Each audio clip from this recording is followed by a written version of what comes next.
Salutations, kindred souls. Welcome to another episode of Lux Martin Enlightenment. I'm Lux, and on this channel, we talk about how wisdom, healing, and integration are the tools to your version of enlightenment. Today, in this holiday season, or whenever you may be watching this, we are going to talk about boundaries. I'm sure many or most of us have heard about boundaries and that they're basically kind of saying no to what you need to say no to. However, it is in my experience that boundaries can have a toxic edge to them or a method to them. And then there's a healthier, more loving and balanced version of how to use, uphold, and honor boundaries for yourself and others that I want to nitpick a little bit today. So I want to pick apart what boundaries are and are not, hoping that in this season of your life, whether it's the holidays for you or not, you will use them as a tool to take better care of yourself, honor thyself better, and get to a more healthy, clearer, authentic version of yourself, utilizing boundaries as a tool. So we're going to start by kind of dispelling the myth that we've been conditioned to fear that the word no or that having boundaries is unkind, selfish, blunt, forceful, firm, rejective. But boundaries in actuality are not much of any of that at all. They don't have to be wounding. They don't have to be fierce or overbearing. They're about preservation. For lack of a more graceful term, boundaries are about self-preservation. Saying no is a sacred act of self-respect and spiritual alignment, not just yeses and nos, not just practical person-to-person application of what you will and won't do. So let's start breaking it down. What boundaries are. To me, in my experience, again, I like to think of boundaries as a self-preservation net. To me, it's the net that holds my energy, my light in and out. It's where I choose to let my focus, my attention, my light outward. For lack of a spiritual term, time is money. What you pay your attention to costs something. And so many of us may not often realize all of the things we say yes to that we may not need to really say yes to are ways we are leaking our energy, our life force, our bandwidth, and that may not be serving us. That may be indicating to us that we are essentially, for lack of a better word, wasting energy, life force, time, commitment in places where it could be more beneficial to ourselves and others when we pull that back in and redirect it where our soul truly asks us to direct it. Yeah?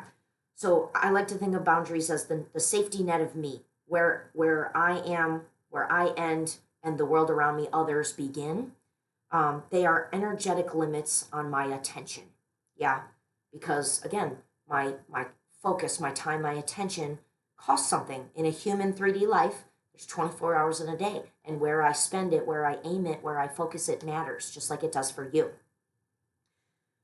I want to be very clear about what boundaries aren't, and this is kind of where we start to pull down some of the projections, the things we're taught about what boundaries are. Boundaries are not a threat. They're not pointing a spear at someone and saying, don't do this or else. They are not a line in the sand where you just draw it once and say, listen here, don't cross it, because if you do, there's going to be problems. They are not a no forever. Yeah, boundaries are not a one-time decision. Boundaries are not walls. And that's why I like to use the word net, because that net has some fluctuation, it has some stretch and give to it. Nets have holes in it, so I decide what goes out and what comes in. Yeah, what's worthy of outward flow out of my net, and what I need to rein in a little tighter. Again, they're not just a fortress you build around yourself. They're not a fence. Okay, we use fences to tell people where our yard ends and where other people's space begins. It doesn't work like that as a human and a soul, like a soul and a human carcass. Yeah, so to me, those rigid definitions of what boundaries you may have been told that's what boundaries are, or what we used to perceive boundaries are, just aren't as workable or relevant in the context of if you want to be a person operating as an I'm a soul in a human carcass trying to do this thing, yeah, and take care of me. So now let's give some practical examples of what boundaries are or how to use them in your life, such as saying no to last-minute requests that overwhelm you. There is no time like last-minute requests like the holiday season. like being asked to go to this party that you need to squeeze in on Thursday night. Oh, and by the way, it requires a dish to pass and a white elephant Christmas gift. You know what I mean? Politely declining social events when you need rest. I used to be the kind of person that would go out, go to an event, go to a commitment with someone, even when I really knew I shouldn't, because I didn't want to bail on the commitment I made to someone or something. Even when I knew when I went there, I was not my best self at all. I was not social. I was not happy to be there. People could see it all over my face. And so I was just so done with doing that and then noticing how displeasing it was to myself and others to show up in a space where I shouldn't have shown up to, that I pull back a lot and I cancel a lot more than I used to, simply out of the fact that I know that the next time I give that thing, that place, that person, my energy, the rest that I took upon canceling or rescheduling something with someone can be redirected into a more heartfelt, devoted time and attention to that person again in another time, which I'm sure myself and that person or thing or event could appreciate more so than me showing up half heartedly and from a less than full cup. Another example would be redirecting your energy and your focus on other priorities without guilt. Our highest priority can shift all the time from season to season. Maybe you need to focus on a personal project for a couple months. Maybe your career life needs a good solid bit of your attention. Maybe home life needs a little more care, a little more focus. Maybe the relationships in your life need a little more TLC. So we are constantly shifting and moving our focus around, and it's important to be able to do that without guilt. To be able to take a day off work without guilt, to be able to turn to or away from certain relationships without feeling some kind of way about it, or without letting the way others feel some kind of way about it affect you. And then noticing when others' demands, whether that's a person, event, place, thing, when their demands, when their pressures trigger something in you, you feel some kind of way about attention, a demand, a requirement, a request. That is the signal to pause and ask yourself, do I need a boundary here? Do I have a boundary here? Am I honoring a boundary here? Or am I letting one down to say yes, or to say, to meet a need of someone at the cost of me, whether that's a big cost or a little cost? Eventually, as you build the self-awareness piece, doesn't matter if it's a big or little boundary cross, you're going to feel it. You're going to feel it in your human. So yeah, those are examples. But now I would like to kind of distinguish the two parts of the iceberg, the practical reason why we have boundaries, as well as the spiritual reason why we practice boundaries. So boundaries very practically help a human operate in a 24-hour cycle of life. You know what I mean? So there's a very practical everyday reason to have a boundary, because if you're anyone like me and you used to, or maybe you still do, try to help as many people. You want to reach out, you want to be there, you want to do a lot.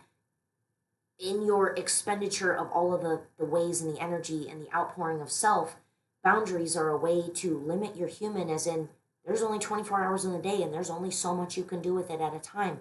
And so you have to be able to, as a human in an everyday life, in your regular society, being out there in the world, decide what to devote your time and energy to, what to say yes and no to.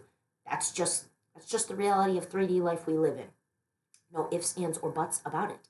But to me, the under half of the iceberg, the spiritual layer of needing boundaries, is that when you use that safety net of identifying where your edges are, where your boundaries are, you learn to honor yourself by understanding where your light does and doesn't belong. In pulling back your energy, understanding what you do and don't want to put more time and energy expenditure into. In my experience, I have become clearer, healthier, and more authentic, and that feels really good. Just because I had to say no to something in a season of life, or maybe for a longer time, and devote something to somewhere else, maybe that didn't feel so good in the upholding of the boundary, but who I am in the process, as well as the fruits of what I'm devoting my attention, time, and energy to, are turning out better. I like who I am. I like the decisions I make. I like how I feel from the inside out when I honor and respect boundaries. The other side of the coin to that, which is also equally as powerful as noticing what feels good about honoring boundaries, is what feels bad when you don't.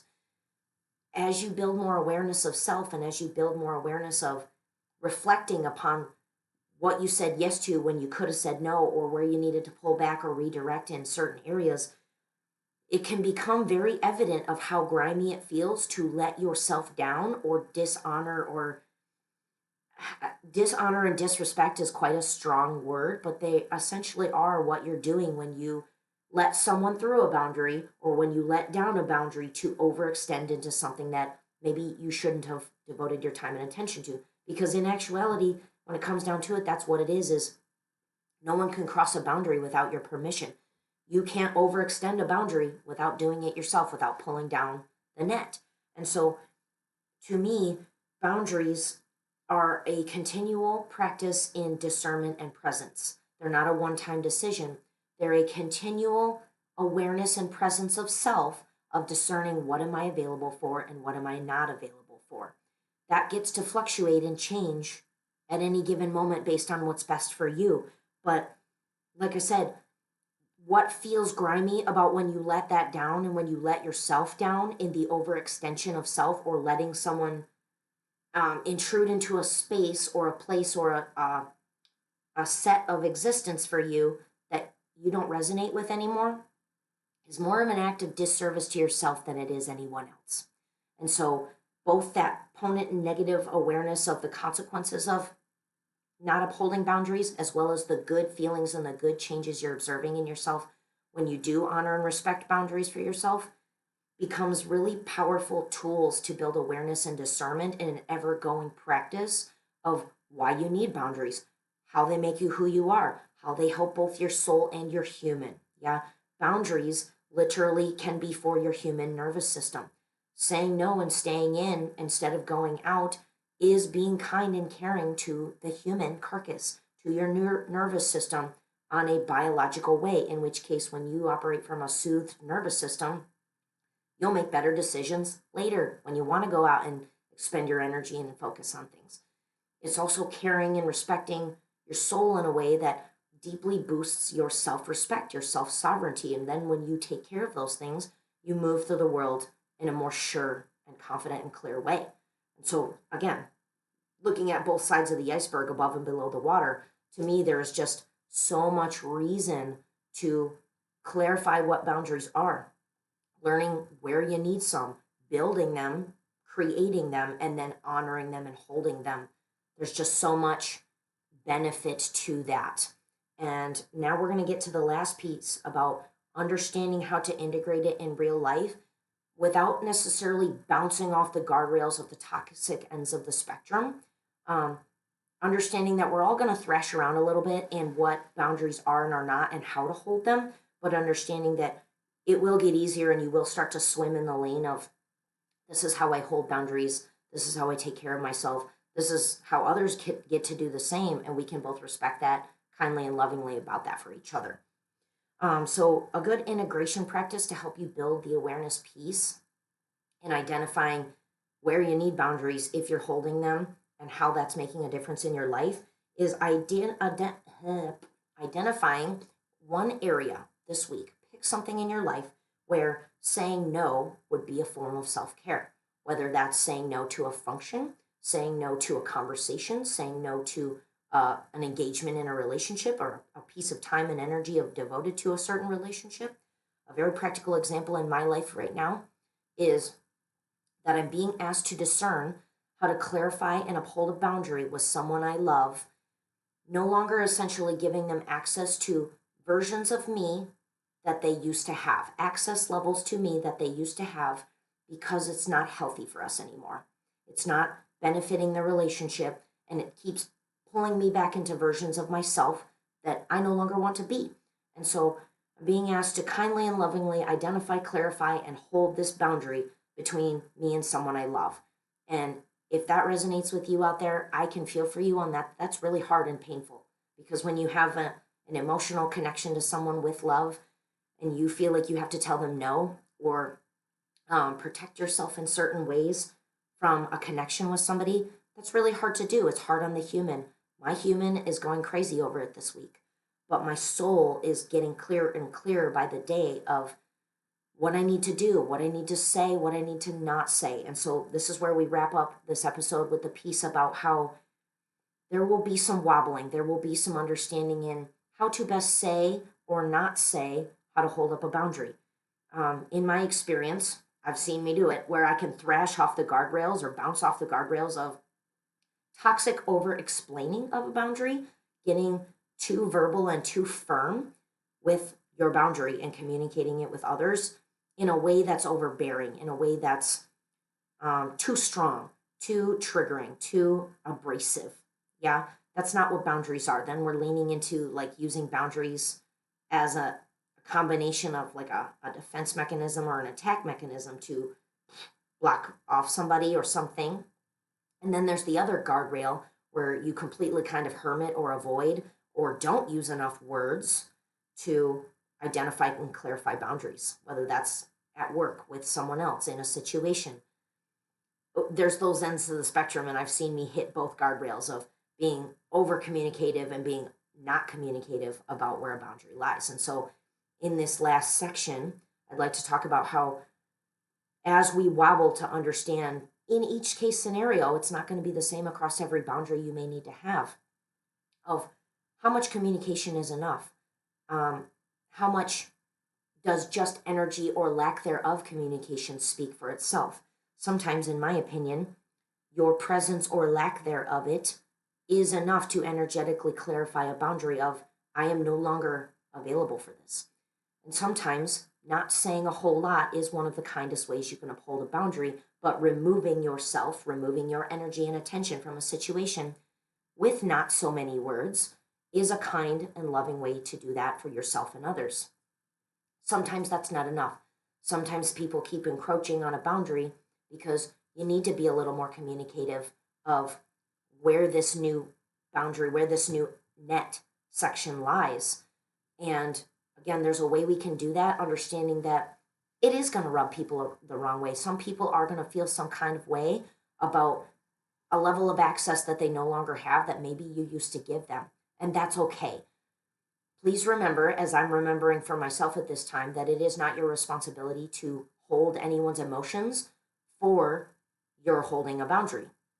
Because if you can hold a boundary knowing that you've done it for the right reasons, which is self-care, self-preservation, self-respect, and self-sovereignty, there isn't a reason for you to be feeling guilty about the way somebody feels about that. Because if you know you're doing it for the right reasons, and you know you've communicated as lovingly and kindly as you can, that this is what it is, and this is what it's not your responsibility to deal with somebody feeling some kind of way about it.